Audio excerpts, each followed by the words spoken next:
more difficult for me to get an initial idea what's going on. At the first glance, it kind of looks like a sunflower. Oh, damn. So, yeah, which, freaked me out a bit. Wow. Because you hate sunflowers. That's a very strong word, but they're just too big. Yeah, that's true. Yeah, because you're a tiny creature. Yes. And they're just bigger than humans. Yes. That's unnatural. It's not That's freaky. Yes. Yep. So it has this initial scariness of a sunflower. Yeah, I understand. Who doesn't understand the fear for sunflowers, right? With the head being like in the middle and directly staring at you. That's scary. Yeah. That's like nightmarish. Yes, yeah, it is. But then, we see these 3 eyes. And then, not only is the sunflower staring at you, but it's also possessed by something. Because we see that Jesus. we see that there's this creature in the eye. And I forgot, but now I remember.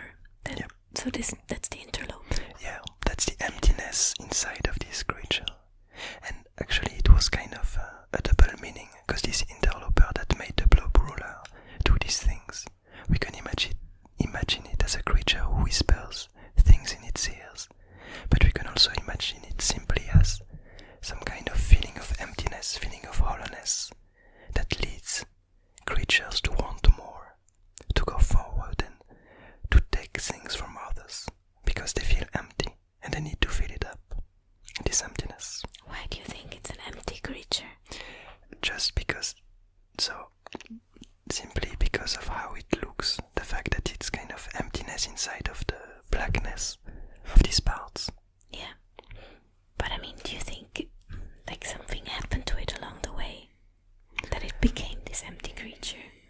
Or... I'm not sure about that. Because we don't know anything about the interloper. Yeah. He's kind of a mysterious creature. But yeah.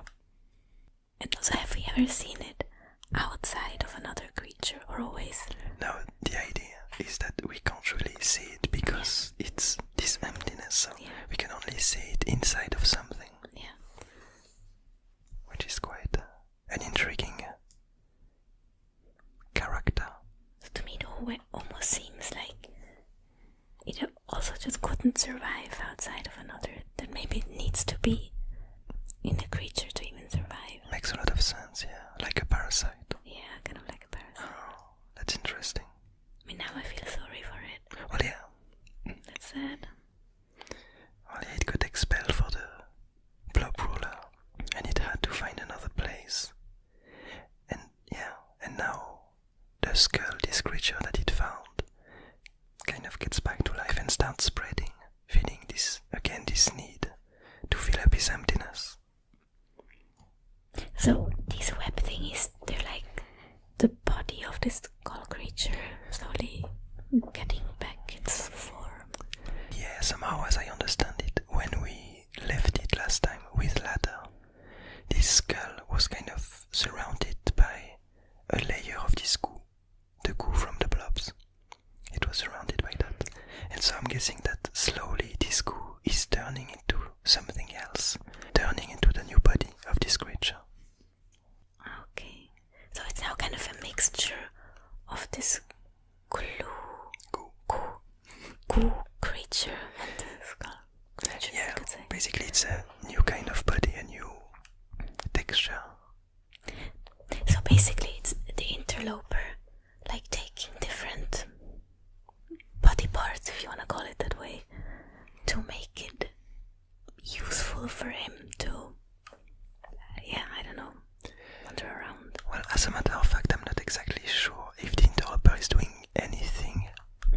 I have a feeling that the interloper just brings this need inside creatures, and the creatures themselves find ways to fulfill this need, to fill themselves up, to spread inside the abyss garden.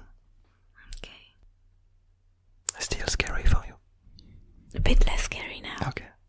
Because now I feel mainly empathy for the interloper, like just trying to spread, which basically we could say that every being kind of,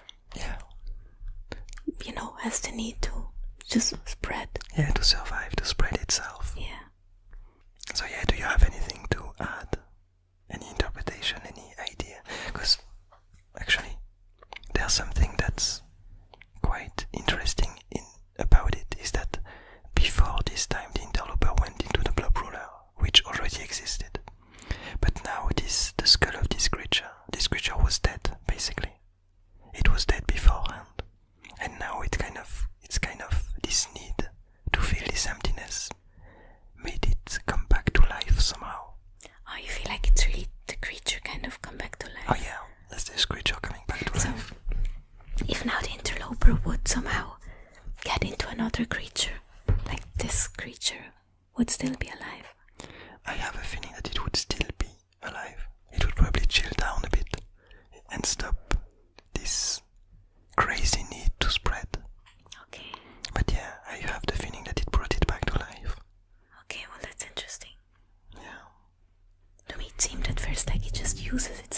and when he continues, the body decays again. So if you had to have some kind of... Would you have an idea?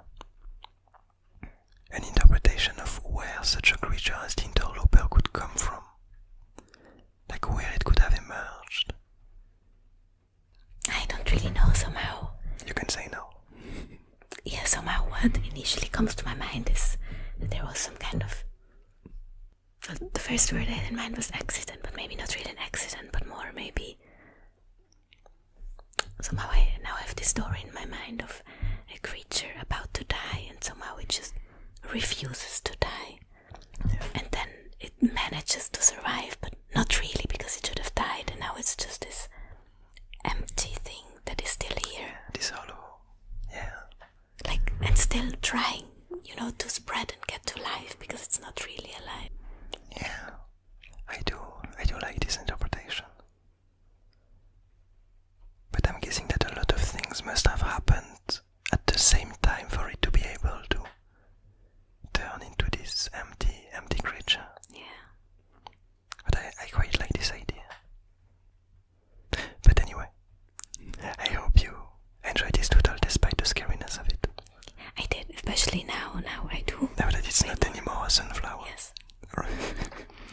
So, I hope you're having a nice day, a nice evening, a nice morning. And I'll see you tomorrow.